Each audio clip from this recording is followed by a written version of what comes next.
Okay, so in my other video, generating repairs, I replaced the electrical here, the plug, and I didn't have to replace the breaker. It was just the plug. But literally, the next time I needed to use the generator, I kid you not, it was dark.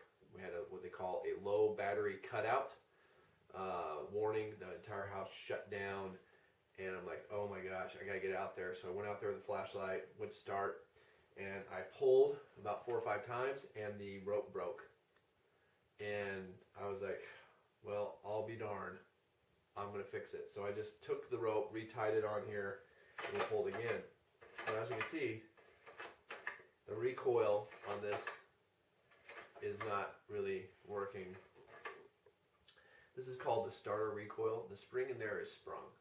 And so because it is sprung, it's not going to work anymore. And you can try and take it apart and fix it, but it's junk. Because I had a chainsaw that did the same thing. You have to replace the entire piece. So I'm pretty sure that when this broke, the recoil starter either broke at that time, or the spring was broken and it caused the rope to break, one or the other. But hey, this generator is 6 years old. It's a great generator. It's a 6,800 watt generator.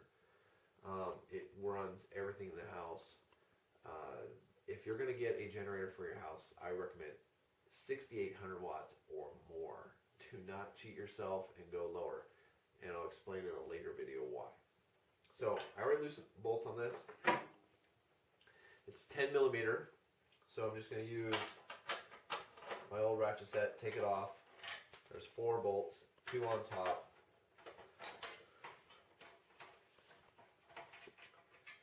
Okay, I have the other one down here somewhere. There's another one here.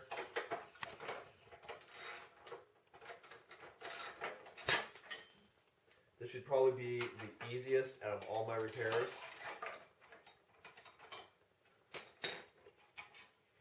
It just flops off like that. Now, I'm going to take a break and show you in an emergency when this thing broke, how panicked I was and what I tried to do. And we'll dramatize that event. Right, so give me a second. So I have a Craftsman tool that allows you to, crank and swing. And I'm like, hey, I can save the day. We can start this generator by hand cranking it like a Model T Ford. Wrong. You may think you can do it, and I tried, and it doesn't work. And the thing is, that thing slips around, and if it did start, it would kick bad, and all kinds of bad things would happen. So you're trying to crank start it.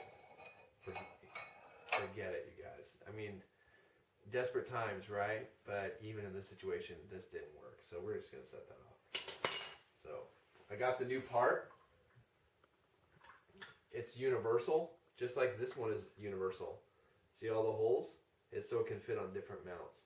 I noticed that in this part here, the starter recoil section here and here is a little bit different in size, but the part number for this said it would fit this machine. So this is the Yamaha 360, and so I'm just going to put it right up here, slide it in there,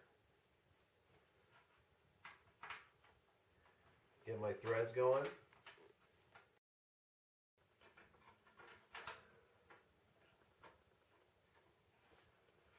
and literally all the holes line up. It's a universal pattern.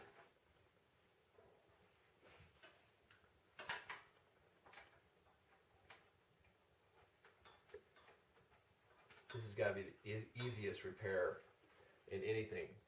Now, for all of you that are preppers, I can admire that. I understand why you want to prep.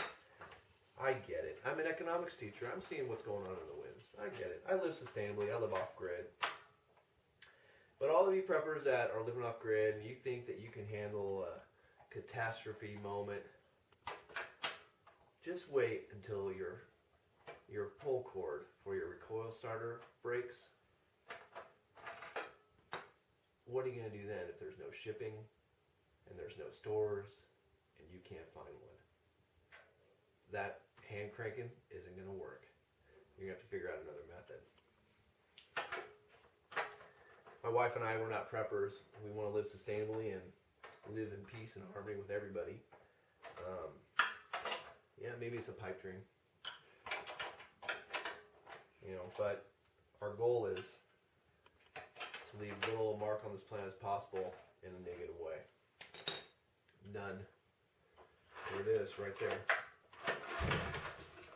Okay, and so I'll just work on this and see if I can get it to start. So that's the next thing. Okay.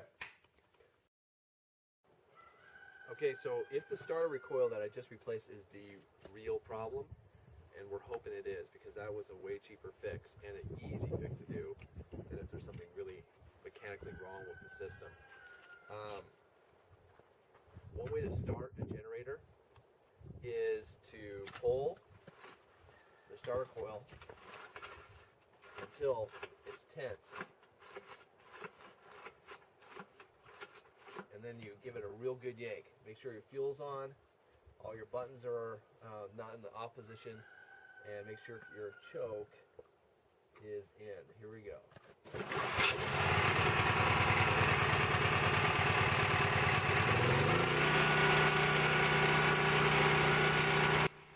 At this point, I am completely dumbfounded. I ordered a brand new part to replace the broken part of my generator. You expect the new part, even though it's aftermarket, to work just fine. I work on cars, my old car, every now and then. I order OEM parts for my truck, but never have I ever seen anything like this with the generator that I have. Seems like all the aftermarket parts are just complete failures out of the box. I'm going to send it back. We're going to try again. We'll see what happens. If not, I'm going to have to call the factory and see if I can get something straight from the factory floor.